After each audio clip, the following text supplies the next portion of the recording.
다음 순서를 진행하겠습니다. 저희들이 일부에서 새누리당이 결국은 이제 둘로 갈라지게 됐다 이런 내용을 보도해드렸습니다. 여기에 여러 가지 표현이 나왔는데요. 친박 쪽에서는 이런 얘기가 나왔습니다. 나간 비박들을 향해서 바람난 배우자다, 포장된 가짜 보수다. 이제 보수의 진짜 가짜 논쟁까지 있었습니다. 그러니까 새누리당의 비박계가 탈당을 예고하자 친박계가 쏟아낸 말이라고 방금 말씀드렸는데 또 친박을 향해서 가짜 보수라고 응대하면서 아무튼 여러 가지 논쟁이 좀 깊어졌습니다. 비박계 탈당의 중심에 서 있는 유승민 의원이 지금 옆에 나와 계십니다. 어서 오십시오. 예, 안녕하십니까. 예. 오랜만에 뵙습니다. 예, 오랜만입니다. 예. 그 지진 났을 때 예, 맞습니다. 예. 큰 피해가 없었기 망정이지. 아무튼 지진 났을 때마다 나오셔가지고 하여간 2주 연속 그래 돼가지고 저도 굉장히 당황했습니다.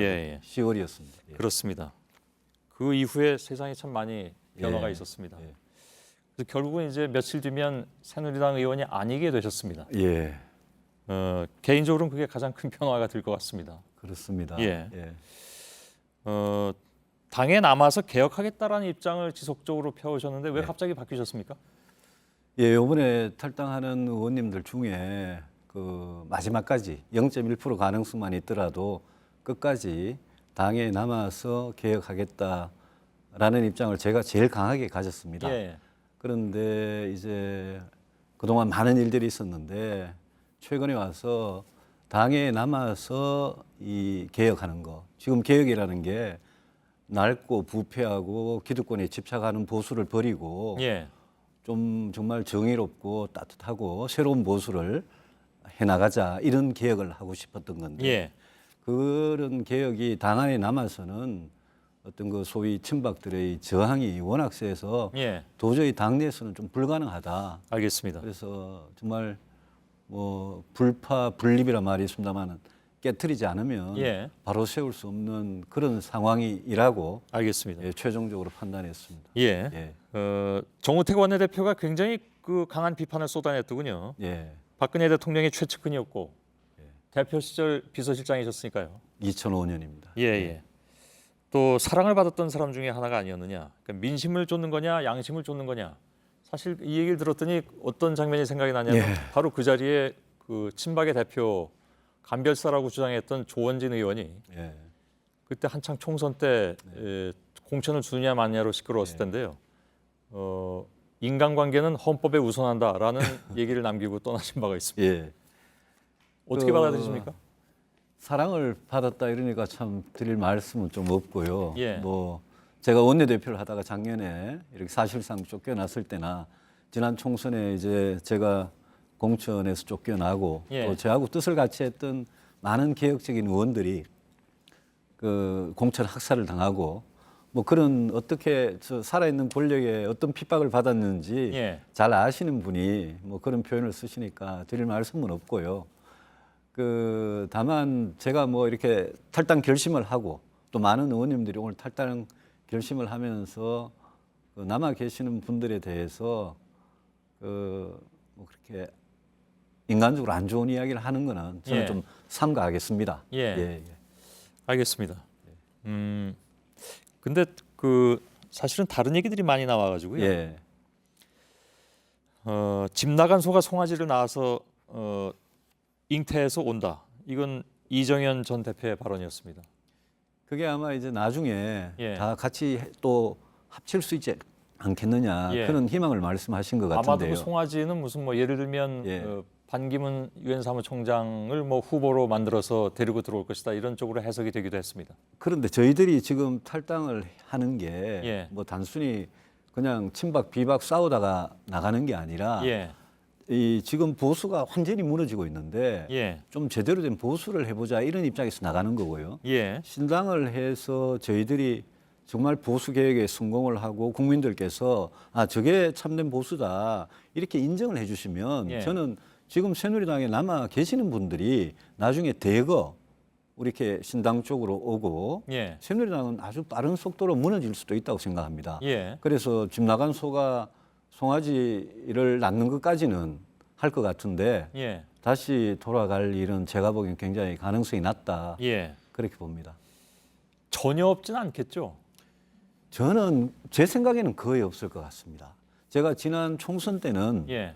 그때는 억울한 공천 때문에 당선이 되면 다시 집으로 돌아가겠다는 표현을 썼는데 예. 지금 저희들이 보수 개혁에 대한 절망감 때문에 밖에 나가서 제대로 된 보수를 해보고 국민들 신뢰를 다시 회복하자 예. 이런 노력을 하려고 나가는 거기 때문에 예. 이게 어떻게 보면 보수 개혁의 시작이기 때문에 저희들이 그런 개혁을 해가지고 다시 새누리당으로 돌아간다. 예. 그거는 근데 제 입장에서는 상상할 수가 없습니다. 어떤 정당이든 예.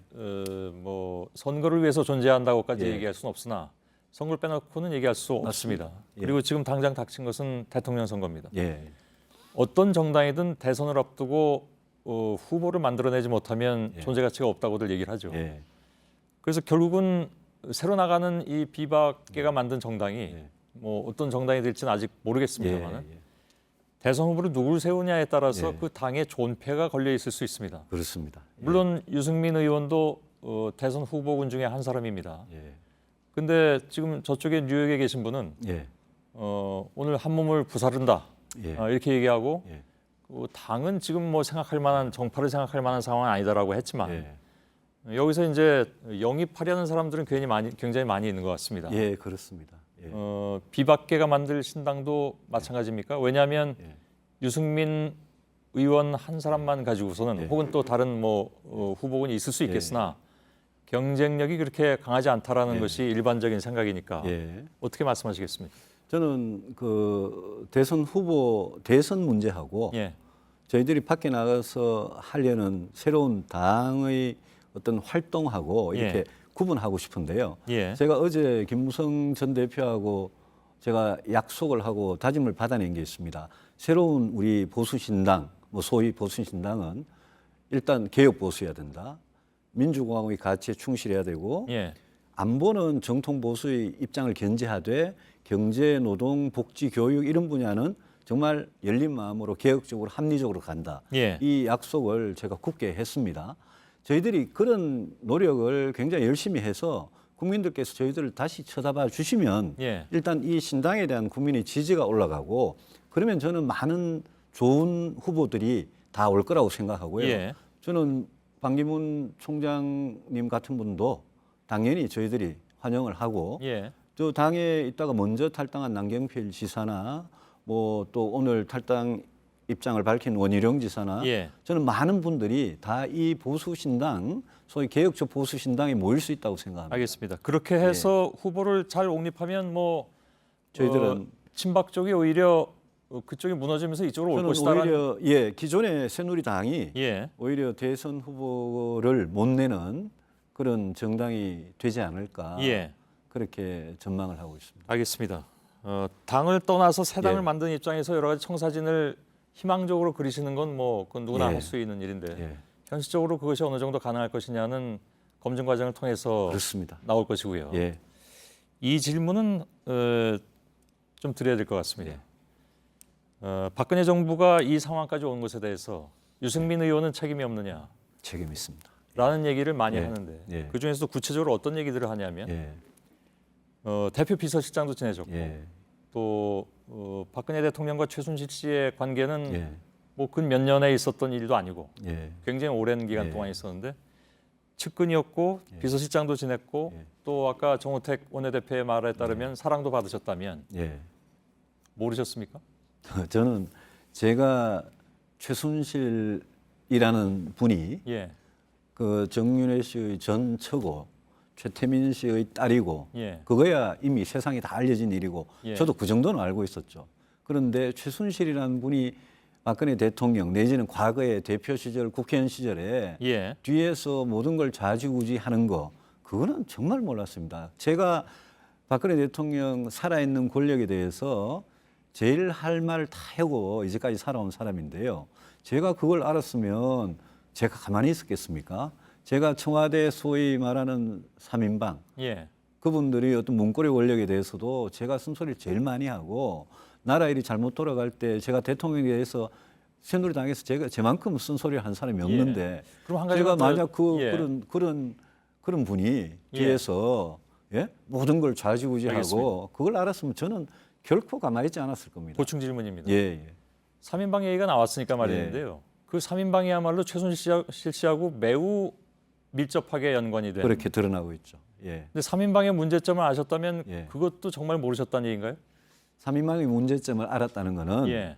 대통령이 되시기 전에 제가 10년 전, 11년 전에 비서실장 할 때부터 예. 그 3인방에 대해서는 정말 엄격하게 다뤘습니다. 예. 그리고 대통령이 되시고 나서 3인방이 예컨대 장관이나 수석이나 어떤 국회의원들이나 그런 분들하고 대통령하고 직접 이렇게 접촉을 하고 소통을 하지 못하게 예. 중간에 가로막는 그런 행태, 또 중요한 국가 정책에 대해서 그 3인방의 손에서 뭔가 좌지우지되는 듯한 예. 그런 느낌, 그런 데 대해서 굉장히 제가 질타를 하고 그렇게 하면 절대 안 된다라고 예. 여러 번 지적을 했죠. 그래서 혹시 갈라서셨습니까?